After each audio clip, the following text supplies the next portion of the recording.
श्रद्धांजली अर्पण करतो।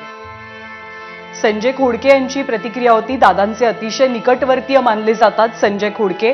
खोडके कुटुंब हे कायमच राष्ट्रवादीच्या पाठीशी, पवार कुटुंबाच्या पाठीशी उभं राहिल्याचं चित्र दिसून आलेलं आहे वेळोवेळी। आणि अजित पवारांच्या सोबत ज्यांना पत्रकारांना तर बऱ्याच कल्पना आहे की एक प्रकारे सावलीसारखे संजय खोडके अजितदादांच्या सोबत असायचे।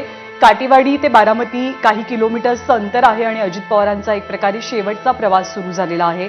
अजित पवारांनी आपल्या कामाच्या माध्यमातून काल सोशल मीडियावरती जितक्या प्रतिक्रिया वाचायला मिळाला, अनेकांनी लेख लिहिले, म्हणजे त्याच्यामध्ये फक्त राष्ट्रवादीचे किंवा अजितदादांनाच मानणारे लोक आहेत, कार्यकर्ते आहेत असं नाही, तर पक्षाच्या पलीकडे जात, विचारधारेच्या पलीकडे जात लोकांनी आपल्या भावना व्यक्त केल्यात। आणि हेच अजित पवारांनी त्यांच्या आयुष्यामध्ये कमावलं असं म्हणावं लागेल, कारण माणूस शेवटी त्याच्या कामामुळे आणि त्यानं केलेल्या कृतींमुळे लक्षात राहतो।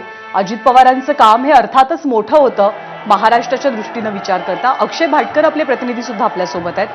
अक्षय, तुझ्याकडे काय अपडेट्स आहेत? अजित पवार यांचं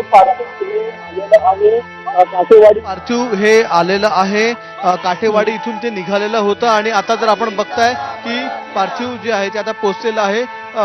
पालखी चौक जे आहे त्या पालखी चौकामध्ये हे पार्थिव आता पोहोचलेलं आहे। इथून आता ते अगदी 7 ते 8 किलोमीटरचं अंतर आहे विद्या प्रतिष्ठानपर्यंत, त्या ठिकाणपर्यंत जाणार आहे। त्यामुळे आता जर आपण त्यावेळेस करणार, फक्त त्यांनी एवढंच मला कंडिशन टाकली होती की तुम्ही कोणाशी बोलू नका, परंतु तुम्हाला शेवटच्या दिवशी मी डिक्लेअर कराल। हे जवळपास 1-1.5 महिना मी दादानी मला सांगून ठेवलं होतं, पण मी ही गोष्ट माझ्या घरापर्यंतही सांगितली नाही, कारण की 4-5 वेळ असाच प्रसंग आला आणि माझी MLC हुकली। परंतु मला MLC पेक्षा दादासोबत काम करणं, संघटनेत काम करणं, मी कधीही दादाला काही मागितलं नाही आणि दादानी मला जे पाहिजे होतं आयुष्यात मला कधी मागण्याचं काम पडलं नाही। माझ्या नजरेवर दादा समजून जात होते की मला काय पाहिजे आणि काय नाही, आणि मी एवढा बेधडक होतो की मला जे पटलं ते पटलं, नाहीतर मी दादांना सांगत होतो दादा हे चुकून राहिलं आपलं, दादा हे चुकून राहिलं आपलं।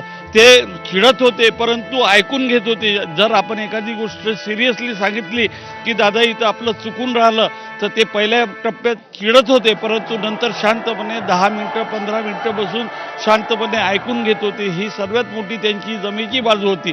पहिल्या अवरला एकदम ते चिडत होते, पण चिडल्यानंतर तुम्ही समजून जा की ते तुमचं आता 100% ऐकणार।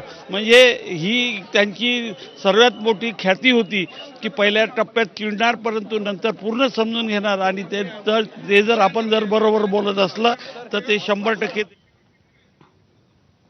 तर संजय खोडके यांनी सांगितलं, म्हणजे यातनं त्यांच्या प्रतिक्रियेतनं अश्विन हे लक्षात येतं की अजित पवारांचे जे अतिशय निकटवर्ती होते त्यांना दादांकडे कधी काही स्वतःहून मागण्याची गरज पडली नाही। दादा त्यांच्या जवळच्या व्यक्तींच्या मनातलं कसं ओळखायचे याचं मूर्तिमंत उदाहरण म्हणजे संजय खोडकेंची प्रतिक्रिया।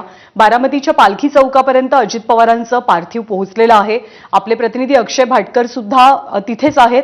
आपण अक्षयकडनं अधिक माहिती जाणून घेऊया। अक्षय, ज्ञानदा, पालखी चौकात हे पार्थिव पोहोचले, जसं की आपण पाहताय लोक अक्षरशः सकाळपासून इथे उभी आहेत या अंत्यदर्शन घेण्यासाठी अजितदादांच्या या पार्थिवाचं। आणि आता ज्यावेळी हे पार्थिव आलेलं आहे लोकांच्या हातात फुलं आहेत, फुलं या अजितदादांच्या पार्थिवावर या ठिकाणी टाकली जात आहेत आणि शेवटचं दर्शन घेण्यासाठी इथे मोठ्या प्रमाणात लोक जी आहेत ती आलेली आहेत। आपण पाहताय अजितदादांचं हे शेवटचं अंत्यदर्शन घेण्यासाठी लोकांची लगबग इथे आहे। अनेक वर्षांपासून या लोकांचं या ठिकाणी प्रेम होतं आणि अजितदादा आज आपल्यात नाहीत हे कुठे ना कुठे ऍक्सेप्ट करायला देखील लोक तयार नाही आहेत। त्यामुळे खूप मोठ्या प्रमाणात इथे लोकांची गर्दी रस्त्याच्या दुतर्फा झालेली आहे। काटेवाडीपासून अगदी 1.5 किलोमीटर अंतरावर इथे हे पालखी चौक आहे, मात्र तरी देखील या पालखी चौकामधून इथून पुढे थेट विद्या प्रतिष्ठान जे आहे त्या विद्या प्रतिष्ठान जवळ हे पार्थिव जाणार आहे। आणि त्यामुळे जे आपण पाहताय अजित पवारांचं पूर्ण कुटुंब, लोक अक्षरशः रडत आहेत। मात्र